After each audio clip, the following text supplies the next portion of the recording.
Hello everyone, welcome to the channel Learn Lifeology. Here I am going to deal with the topic blue-white method for selection of cells carrying recombinant plasmid. Blue white method ये एक बहुत common term हमको सुनने में मिलती है जब हम आरडीटी या जेनेटिक इंजीनियरिंग पढ़ते हैं।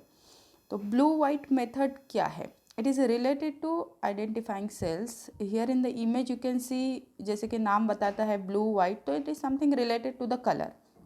तो यहाँ पे हमको दो चीज़ें देखनी है। What is this blue white method, क्या होती है, एंड दूसरी हाउ, ये कैसे काम करती है, कैसे परफॉर्म किया जाता है या कैसे इसको कैरी आउट किया जाता है। तो first we will start, what is this blue white method. Actually this blue white method, it is the process of identification of transformed cells और रिकॉम्बिनेंट्स। मतलब जब हम जेनेटिक इंजीनियरिंग में रिकॉम्बिनेंट्स बना रहे हैं, मैनिपुलेटेड डीएनए बना रहे हैं और वो नए सेल्स में इंसर्ट कर रहे हैं, बैक्टीरियल सेल्स में, तो अब हम उसको आइडेंटिफाई करने के लिए बहुत सारी अलग अलग मेथड्स है। उसमें से ये एक बहुत कॉमन एंड सिंपल मेथड है, या आप इसको बोल सकते हो it is screening process for recombinants. बहुत सारे भीड़ में से ढूंढ के निकालना कि कौन से आपके रिकॉम्बिनेंट्स हैं एंड कौन से नहीं हैं। एंड ये मेथड की सबसे इम्पॉर्टेंट बात यह है कि it is a visual method. Simply by observing cells, you can identify which are recombinants and which are not. So, before understanding or before going in detail of this method, हमको थोड़ा सा RDT याद करना होगा, recombinant DNA technology. Now, what we do in the recombinant DNA technology, we prepare a recombinant DNA, manipulated DNA. We insert gene of interest in DNA. Accordingly, हमारा नया DNA बन जाएगा। एंड यहाँ पे हम इंसर्शन के लिए वेक्टर्स का यूज़ करते हैं। तो यहाँ पे दो चीज़ें इंपॉर्टेंट होती है, एक होते हैं कॉम्पिटेंट सेल्स एंड सेकेंड चीज़ होती है वेक्टर्स।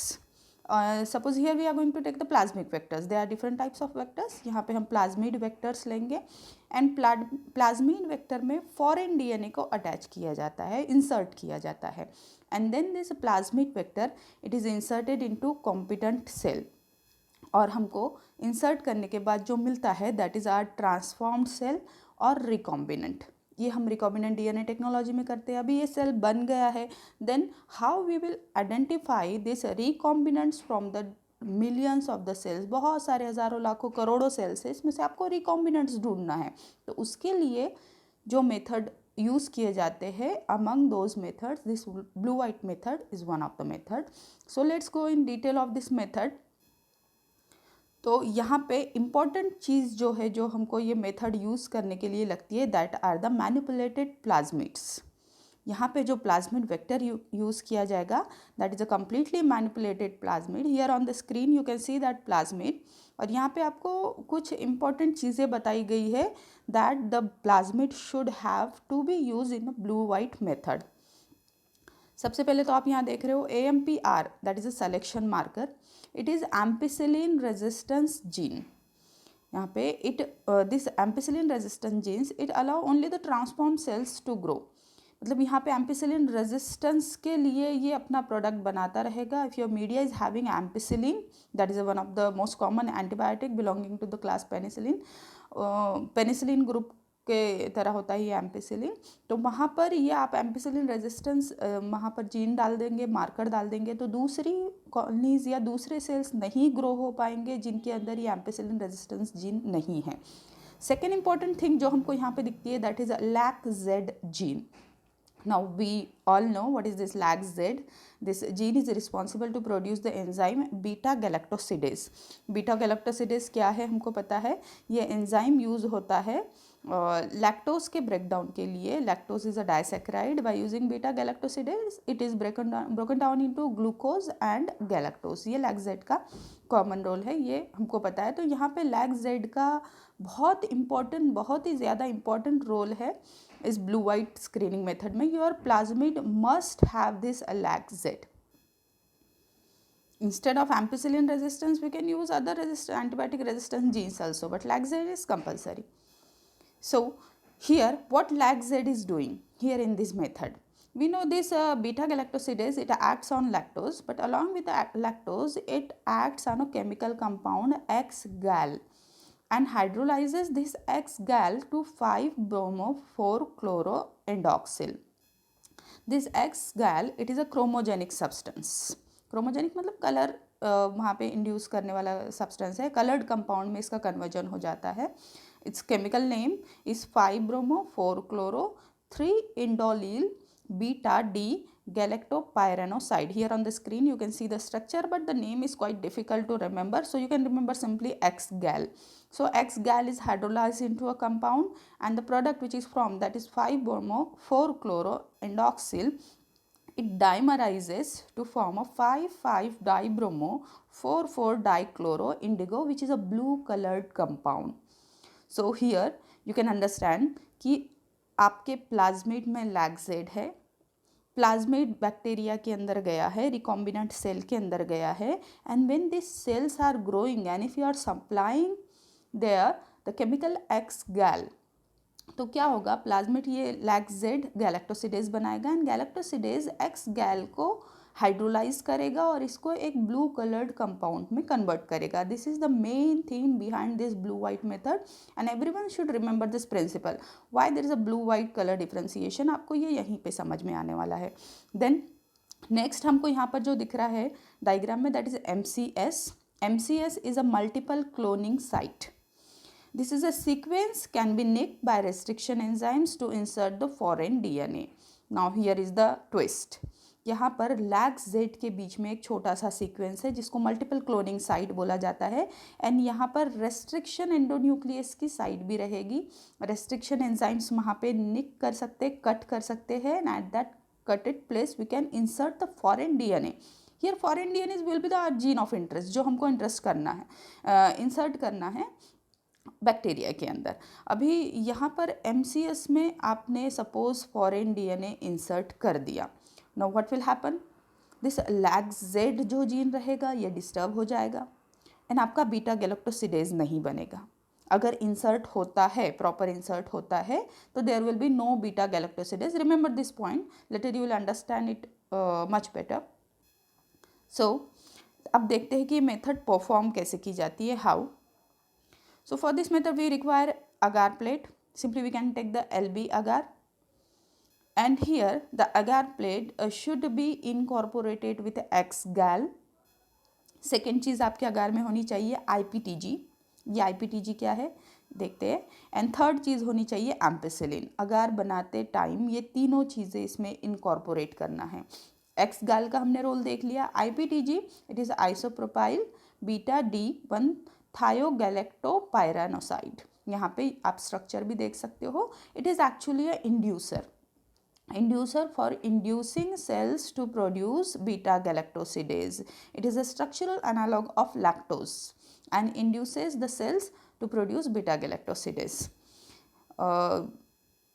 Then ampicillin ये एक एंटीबायोटिक है, पेनिसिलिन की तरह एंटीबायोटिक है. पेनिसिलिन का ही नेक्स्ट वर्जन है.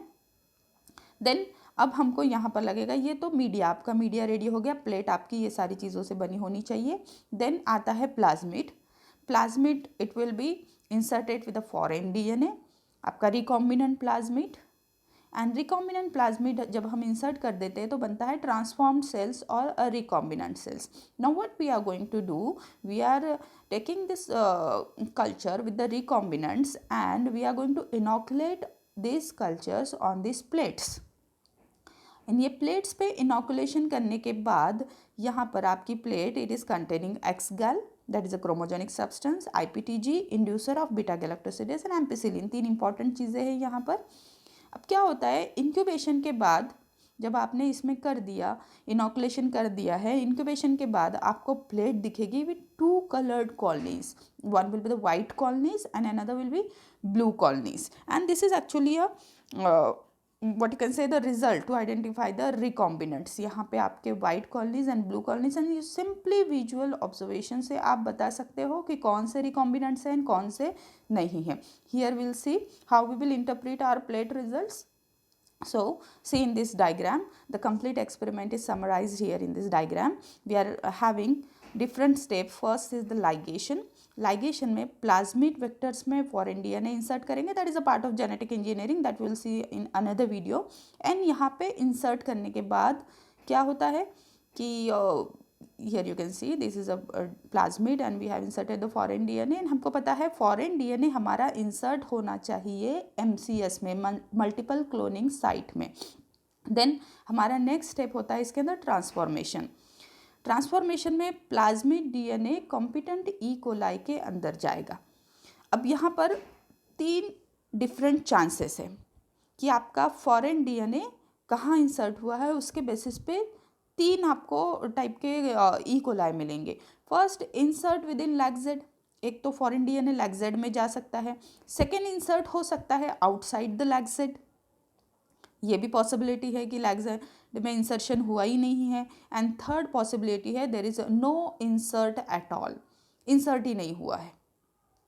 ठीक है, ये तीनों चीज़ें पॉसिबल है। प्लाज्मिड चला गया है सेल्स के अंदर, कॉम्पिटेंट सेल्स के अंदर, बट प्लाज्मिड के अंदर फॉरेन DNA का इंसर्ट ही नहीं हुआ था। ओके, ये 3 कंडीशंस हमारे पास है। अभी हमको ये दिख नहीं रहा है cells, we can not differentiate the cells which are having the plasmid with are foreign DNA and whether it is in lacZ और आउटसाइड द लैक्जेड। देन हमको स्क्रीनिंग करना है। अभी स्क्रीनिंग के लिए हमने प्लेट बनाई है, अभी लास्ट आपने देखा स्लाइड में कि कैसे प्लेट बनती है। अभी यहाँ पर कल्चर है with X gal and IPTG now, and our plate is ready. Here on the screen you can see the plate, ये हमारे पास प्लेट रेडी है। अब इसमें से आपको स्क्रीनिंग करना है। For screening you can see here आपको वाइट कॉलोनीज दिख रही है। अब इंटरप्रीट करना है, रिजल्ट्स इंटरप्रीट करना है कि कौन से आपके रिकॉम्बिनेंट्स है एंड कौन से नहीं है।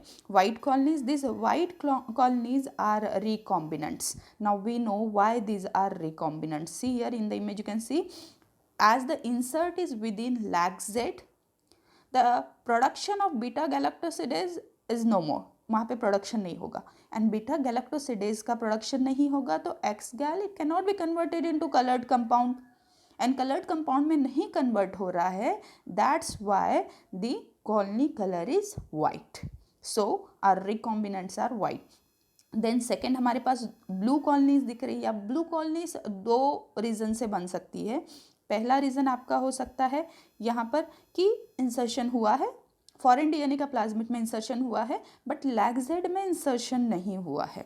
एंड सेकेंड आपका हो सकता है इंसर्ट ही नहीं हुआ है, no insertion, may be the blue colonies without insertion. Plasmid गया है कॉम्पिटेंट सेल्स के अंदर but plasmid is not carrying the foreign DNA, the DNA part of DNA in which we were interested, no insert at all, the colonies will be blue. And second thing, insert but not within the lag Z, again the colonies will be blue. So here हमारे लिए ये दोनों भी blue colonies, ये blue colonies we can say कुछ काम की नहीं है because they are not recombinants. We are interested only the white colonies, these are recombinants, and that is the most simple visual method to differentiate recombinants from the other bacterial cell. Hope you understand this method.